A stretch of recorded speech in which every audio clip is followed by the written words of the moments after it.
గ్రంథ విమర్శనం. అల్లసాని పెద్దనగారి చల్లని చూపు వల్ల ఆ ప్రకారం రాయల ఆస్థానంలో కుదురుకున్న రామకృష్ణునికి జీవితంలో ఎన్నడూ వెనక్కి తిరిగి చూసుకోవాల్సిన పరిస్థితి ఏర్పడలేదు.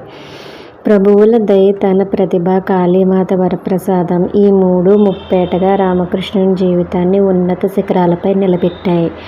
క్రమంగా తనదైన శైలితో, కుంటి ప్రవర్తనతో, ప్రభువుకు మోదం కూర్చే వినోద సల్లాపాలతో అచిరకాలంలోనే రామకృష్ణుడు రాయలవారి హృదయానికి చేరువయ్యాడు. ఎప్పుడైనా ఒకటి రెండు సందర్భాల్లో రామకృష్ణుని ప్రవర్తన రాయలవారికి రుచించకపోయినా అంతలోనే అతడి చలోక్తులు, విచిత్ర చేష్టలు గుర్తొచ్చి క్షమించేవాడు. వీటన్నిటికీ మించి మంచి వాక్సిద్ధి కలిగిన కవిగా రామకృష్ణుని గొప్పతనం ఉండనే ఉంది. శ్రీకృష్ణదేవరాయలు స్వయంగా ఆముక్తమాల్యద అనే పద్య కావ్యాన్ని రచించాడు. దీనికే విష్ణు చిత్తీయం అనే ఇంకో పేరు కూడా ఉంది. రాయలవారు ఒకరోజు అష్టదిగ్గజాలతోనూ, ఇతర నట విట గాయక నర్తకులతోనూ, బహువిధ విద్వజ్జనులతో సద్గోష్ఠి సభ జరిపాడు. ఆ సందర్భంలో తాను రచించిన ఆముక్తమాల్యదపై తమ అభిప్రాయాలు చెప్పవలసిందంటూ పండితులకు అనుజ్ఞ ఇవ్వగా, ప్రభువుల వారి ప్రబల రచనలో దోషాలు ఎంచడానికి మనమెంత అని కొందరు ఊరుకున్నారు.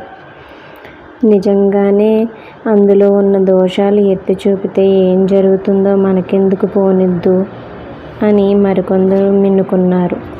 కానీ కాళీ వరప్రసాదుడైన రామకృష్ణుడు దొరికిన అవకాశాన్ని జారవిడ్చుకుంటాడా? సభాముఖంగానే రాయలవారి చేత తప్పుకొక 100 వరహాలు ఇస్తానంటే చెప్తానని ప్రకటన చేసి అప్పుడు అందుకున్నాడు తన విమర్శ. ప్రభువుల వారి సెలవైంది కనుక చెబుతున్నాను. ఈ గ్రంథంలోని చాలా చోట్ల అసందర్భాలున్నాయన్నాడు రామకృష్ణుడు. సోదాహరణంగా వివరించమన్నాడు రాయలు.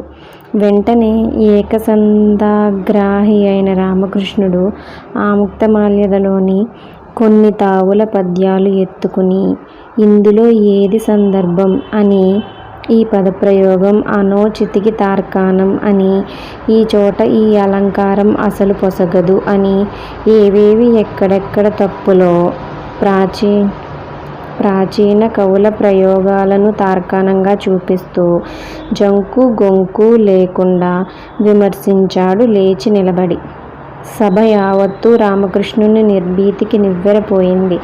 విమర్శన పూర్తయ్యాక రామకృష్ణుడు చేతులు జోడించి, మహాప్రభూ, ఇంత మాత్రమున తాము సకల శాస్త్ర పురాణ పారంగతులు కారని, తమ కవిత్వంలో రసం లేదని అనేంత రసహీనత్వం నాకు లేదు. ఇందులో మెరుపుతీగ తలుకుల్ని మరుపునకు తెచ్చే తటిల్లతా సదృశమైన పద్యాలు కూడా చాలా చోట్ల ఉన్నాయి. ప్రమోదధీమతామపి అని సూక్తి బుద్ధిమంతులకు సైతం ప్రమాదవశాన పొరపాట్లు సంఘటిల్లవచ్చు. అంత మాత్రాన వారి పాండిత్యానికి మచ్చలున్నాయని చూపే రంధ్రాన్వేషణ చర్యగా దీనిని భావించతగదు అని చెప్పి కూర్చున్నాడు. ఈ దెబ్బతో రామకృష్ణుని పట్ల, తన పాండిత్యం పట్ల అంతో ఇంతో సంశయం ఉన్నవారి భ్రమలు కూడా పటాపంచలైపోయాయి. అంతవరకు ఏదో పెద్దల ప్రాపకం వల్ల రామకృష్ణ కవి ప్రతిభ వెలుగుతున్నది తప్ప, పుట్టినాటి నుంచి ఎన్నడూ పుస్తకం పట్టి ఎరగని రామకృష్ణునికి అష్టదిగ్గజాల్లో పీఠం వేయడమేమిటి అని ఆక్షేపించిన వాళ్ళ నోళ్లు మూతపడిపోయాయి.